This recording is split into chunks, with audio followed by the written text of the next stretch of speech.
بالله من الشيطان الرجيم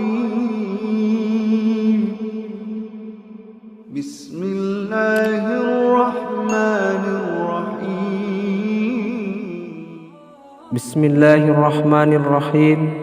Assalamualaikum warahmatullahi wabarakatuh. Syukur alhamdulillah kita bisa berjumpa lagi di channel ini. Salawat serta salam semoga tetap tercurah limpahkan kepada Nabi Muhammad sallallahu alaihi wasallam. Harapan dan doa saya semoga saudaraku selalu diberikan kesehatan, dilapangkan rezekinya, diampuni dosa-dosanya, dan dipanjangkan umurnya. Amin ya rabbal alamin.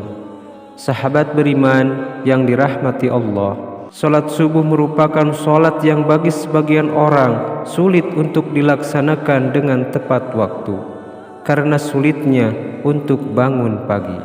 Sebelum salat subuh dilaksanakan, ada waktu salat terbaik diantaranya salat tahajud dan salat sunnah sebelum subuh atau salat sunnah qobliyah subuh, yang begitu banyak membawa kebaikan bagi yang mengerjakannya.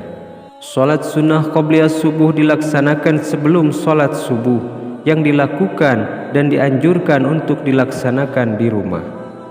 Berbagai kebaikan akan didapatkan dan menjadikan seseorang tersebut disiplin dalam melakukan salat sunnah qobliyah subuh. Berikut ini 15 keutamaan salat sunnah qobliyah subuh. Yang pertama, salat sunnah terbaik. 2 rakaat fajar salat sunnah qobliyah subuh lebih baik daripada dunia dan seisinya. Hadis riwayat Muslim. Salah satu keutamaannya ialah menjadi salat terbaik di antara salat sunnah lainnya, sebab dianggap lebih baik dari dunia dan seisinya. Hal itu karena salat subuh sendiri adalah salat wajib yang terkadang sulit dikerjakan karena sulitnya bangun pagi oleh orang-orang tertentu. Melakukan salat sunnah qobliyah subuh akan menguatkan dan mendisiplinkan waktu salat subuh. Yang kedua, jalan masuk surga.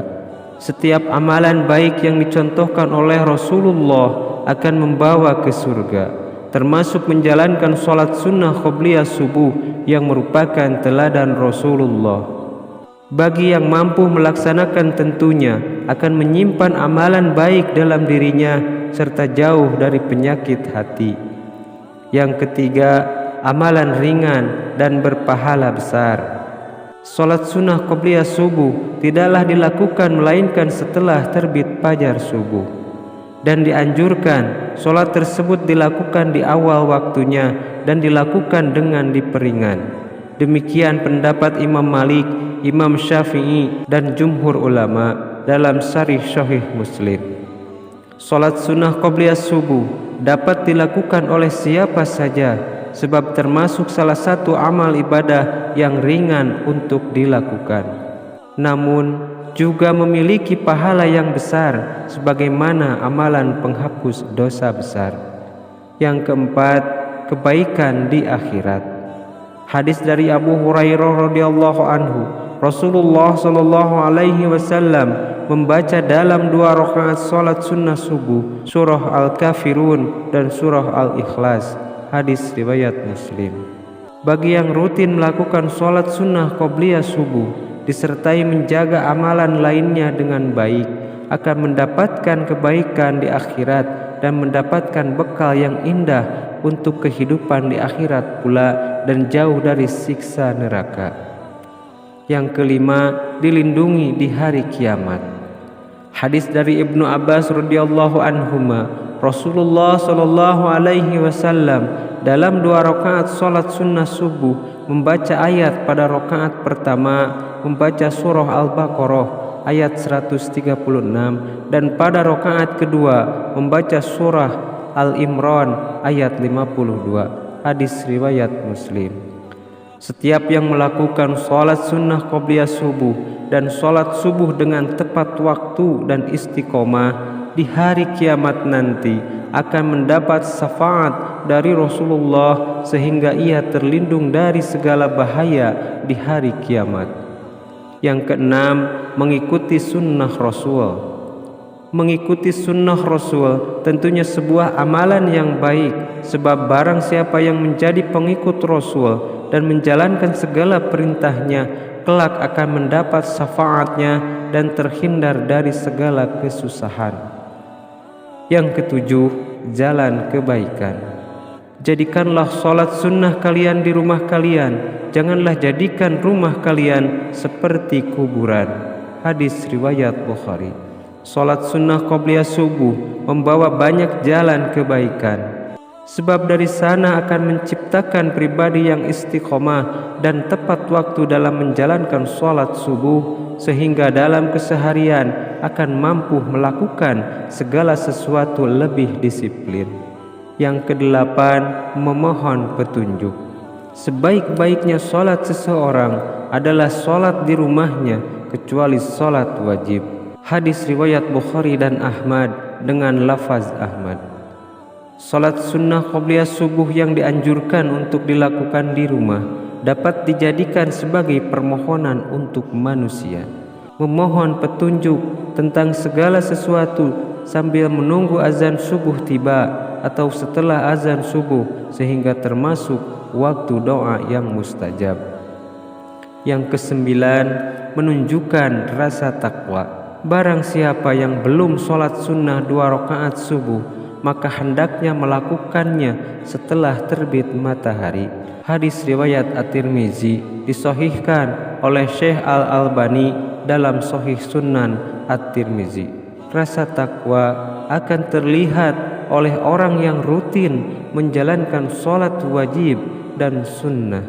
Bagi yang lupa, dapat melakukannya setelah menjalankan sholat subuh itu.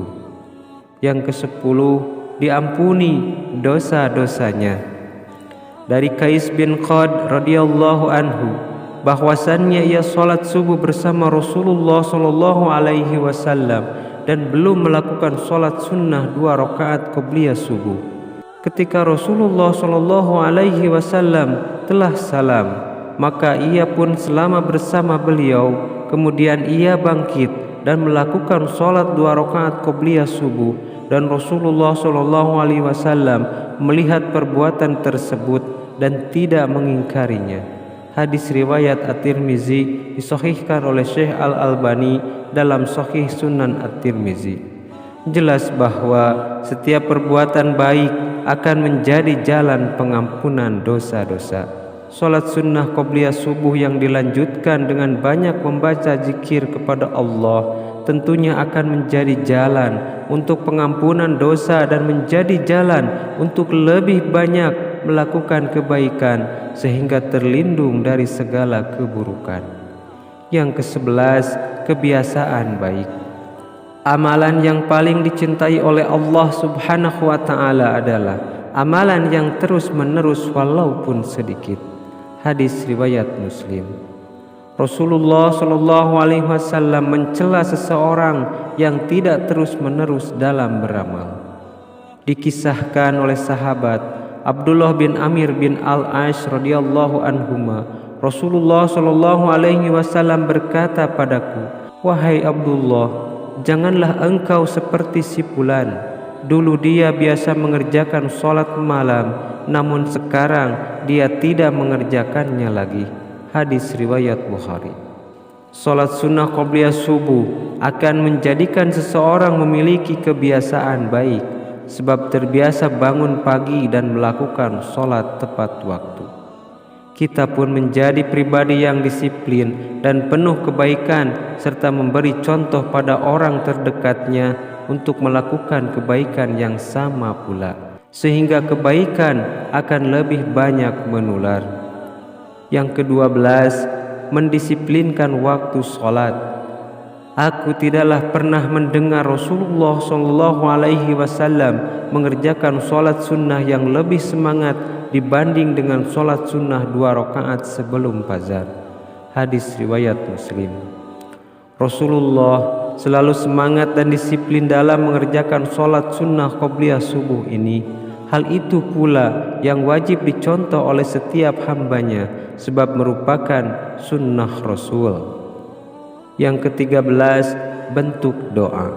Nabi SAW tidaklah menjaga sholat sunnah yang lebih daripada menjaga sholat sunnah 2 rakaat sebelum subuh.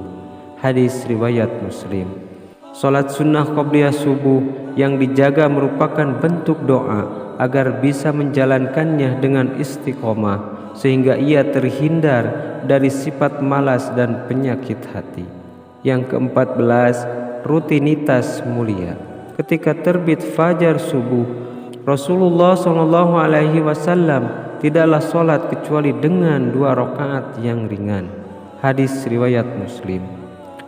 Melakukan sholat sunnah qobliyah subuh adalah rutinitas yang mulia, sebab tidak semua orang mampu melakukannya. Sholat sunnah qobliyah subuh dapat mendekatkan kepada setiap kebaikan, seperti disiplin di waktu sholat dan terbiasa beraktivitas sejak pagi. Hal tersebut tidak hanya akan bermanfaat untuk akhirat saja, namun juga menanamkan kebiasaan baik untuk duniawi, seperti terbiasa melakukan segala aktivitas sejak pagi dan terbiasa melakukan segala sesuatu disiplin, sehingga ketika melakukan segala sesuatu menjadi lebih baik dan menjadi lebih terarah. Yang ke-15, teladan Rasulullah. Rasulullah SAW dahulu diam antara azannya muazin hingga sholat subuh. Sebelum sholat subuh dimulai, beliau dahului dengan 2 rakaat ringan. Hadis riwayat Bukhari dan Muslim. Rasulullah selalu memberi contoh untuk melakukan sholat sunnah qobliyah subuh dan selalu rutin menjalankannya, serta menjadikan hal tersebut sebagai salah satu teladan baik. Hal tersebut yang wajib dicontoh oleh kita semua sebagai umatnya, walaupun dilakukan dengan 2 rakaat yang ringan, namun memiliki keutamaan dan pahala yang begitu besar, serta memiliki berbagai dampak baik bagi kelanjutan sholat subuh yang dilakukan dan bagi segala aktivitas lain yang dilakukan. Wallahu a'lam. Sahabat beriman yang dirahmati Allah, demikian yang bisa saya bagikan. Semoga bermanfaat untuk kita semua. Amin ya rabbal alamin. Wassalamualaikum warahmatullahi wabarakatuh.